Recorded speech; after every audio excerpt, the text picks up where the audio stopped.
bilang lehitimong kasapi ng guardians bilang lehitimong kasapi ng guardians, ay taos-pusong susunod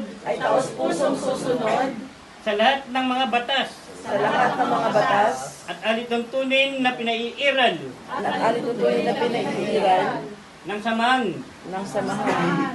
Ako ay nanunumpa Ako ay nanunumpa na aking tutulungan at at dadamayan dadamayan sa abot ng aking makakaya sa abot ng aking makakaya ang mga kasapi ng guardians ang mga kasapi ng guardians at sa mga mamayang Pilipino at sa mga mamayang Pilipino sa kanilang pangangailangan, sa kanilang pangangailangan.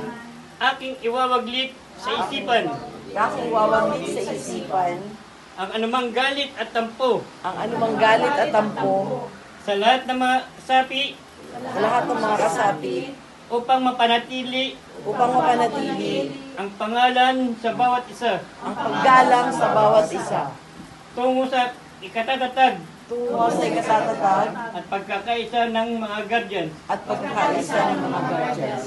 Kaugnay nito, Kaugnay nito, ang dugong nananalantay ang dugong nananalaytay sa aking katauhan ang siyang magiging kaakibat aking katauhan ang siyang magiging kaakibat ng aking lagda. ng aking lagda.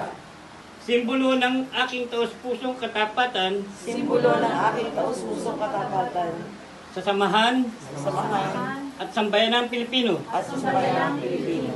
Ikalulugod ko Nilulugod ko ang karangalang makapag-ambag ang karangalang makapag-ambag sa ikatatatag sa ikatatag ng makabayang